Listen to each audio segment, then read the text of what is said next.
मैं इस वक्त मौजूद हूँ चोटी ज़रीन में।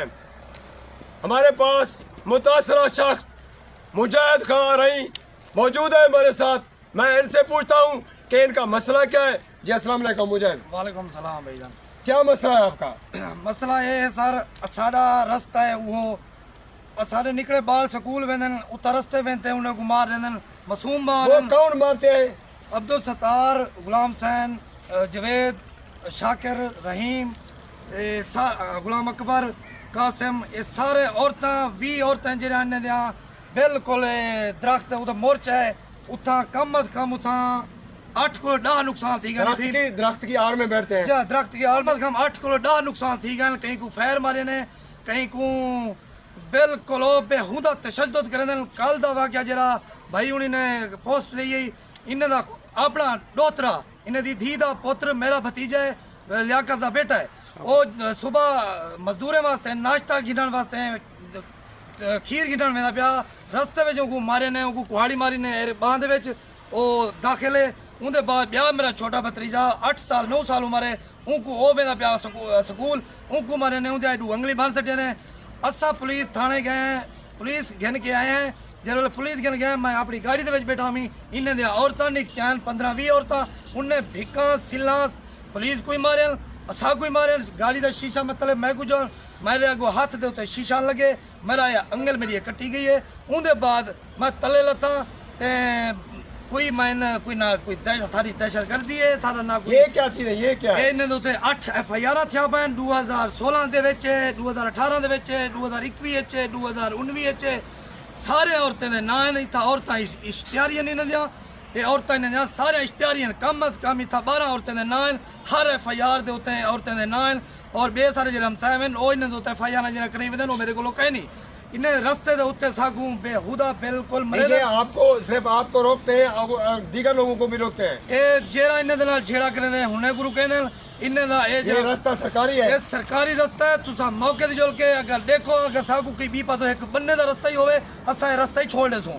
ये सरकारी रास्ता है 16 फुट दा सरकारी हुकूमती रास्ता है इतना कोई नहीं रोक सकता। ये सागू रोकी बैठन 8 नहीं थी गन सारे बाल घर खड़न सारे सब्जियां सारे बे बंदे खेल सारिया गाड़ियां कई त्रीजी कौम पिताफी है उन्हें दे घर गाड़ियां खड़े थिया ये सागू मारन चाहते कल शाम दा आयन 4 फायर सारे घर दे उतवाल कई कीते ने असा घर दे जवान मौजूद कहना दे सागू इन्हें धमकियां ने दिया बार दिया खड़े फायर सारे घर दे गुआ ते कर वेंदे।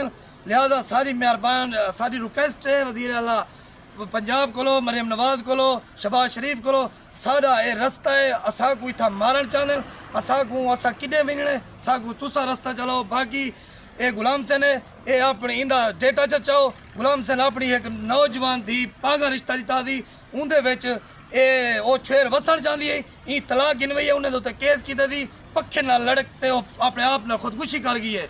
मेरी घर वाली ई खसी है मैं मिम्बर भेजिया मैं के इन गुआक सारे बाल वला देवें ई सागू बाल नहीं दी आगे तलाक दियो उनके बाद इन्हें तलाक दी हुई है जबरदस्ती तलाक देवन के बाद सारे चाल कौम के मिम्बर गवाह मेरे मिम्बरे को आके पुछन असा इन्हें को वला वला मंगते रह गए। 3 मैं सऊदी अरब रह में मेहनत मजदूरी करें मैं उत्थों आया 3 छुट्टियां उत्ते आया ई सागू बाल नहीं नीते ई केस की रह गया ई लालच होंगी 20,000 महीना मेरे को मिलता पाए 15,000 मिलता पाए ई अपनी धी का घर खुद बर्बाद किते हूँ उनके बाद की डिग्रियां अगर जज आडा डेढ़ तो मेरे खिलाफ मेरी मेरे उत्ते डिग्री थी पी है मैं को लिखा ले मैं देवन का हकदार हो सा उनके बाद नाजायज आके सारे रस्ते मली बैठन सागू घर के बाहरों निकलन नहीं देंगे।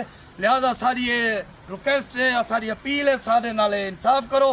ये 8 FIR थिया पैन इन्हें दा खुद इंदा अपना सक्का भीरा कत्ल थी गया अज को 20-25 साल पहले इंदी वालदा दे गुलाम हुसैन दी वालदा दे हाथ कट सटिया ने जेरी गुलाम हुसैन दी घर वाली है जिंदी धी मेरी घर वाली है उहा औरत गुलाम हुसैन दी घर वाली अपने पैर कोई मरवाए सी अपनी सस दे हाथ ही कटवाए सी उनका सीना कटवाए सी अपनी गुलाम हुसैन दी जेरी भेण है हाल तक बेवा थी ते घर बैठी थी जेरे घर दे विच फसाद की बैठन ये सारे वीडियो लगिया गए मेरे रस्ते का को रन्ना आके हमला करे मैं गाड़ी के उत्ते कैमरे लगी बता मेरे को वीडियो मौजूद है हर सबूत मेरे को मौजूद है। बाकी ना मैं पुलिस वाले को पैसे देना पुलिस बिल्कुल मेरिट से चलती पई है और हक से चलती पई है। उन 15 नहीं थी मैं थाने गिरफ्तार भी हुए आपने दरखास्त दी है? मैं दरखास्त दी थी ये पुलिस आंदी है एक घर कहीं बेदिवस्ती पे वेंदन कहीं बे दिवस्ती पे वेंदन कोई FIR झूठियां कहनी सबूतें दे नाल मेडिकल 4 छोरे दे मेरे मेडिकल भी आए पैन हस्पताल थाने में DSP साहब को पता है ठीक है ना मेरे मेडिकल भी आए पैन मेरा मेरिट है मेरे नाल पुलिस बिल्कुल मेरिट करें दी भी है ना ये सारा झूठा इल्जाम लेंदे पैन SHO साहब दे होते हैं सैफुल्ला खान दे होते हैं अख्तर शाह दे होते हैं अख्तर शाह कोई ने सिला मारे उनकी गाड़ी के पिछों बंपर से सिला लगे गाड़ी उनकी खड़ी है पिछों त्रोड़ सटी ने बाकी ये बदमाश बने बैठन ये मोर्चा बनी बैठन कहीं दे धमकियां देन कहीं मिले केरे दे धमकियां देन मैं को जान से मारन ते धमकियां बिने बिने कोलो फोने तो करवे बैठा मैं अपने तहफ़्फ़ुज़ वास्ते पुलिस का सहारा कीते और पुलिस बिल्कुल मेरे तो मेरा फैसला करें दी पी है अल्हम्दुलिल्लाह मैं अगर मेरे खिलाफ अगर इन्हें दा कोई डिग्री की थी बदन अब इस टाइम आपका क्या मुतालबा है? मेरा मुतालबा ये है मेरा रास्ता खोलिया भी है मेरी रिक्वेस्ट है DSP साहब को मेरी चोटी थाने को रिक्वेस्ट है लेकिन वो बार बार आंदन और अगुए पिछा लेंदन और उन्हें बेइज्जती कर छुड़ींदन जेरी वजह को पुलिस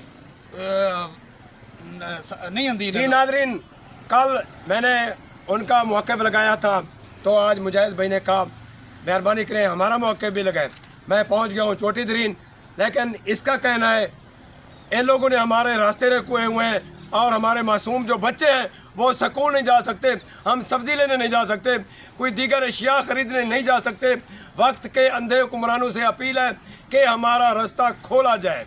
फेसबुक बरका न्यूज़ डेरा गाजी खान।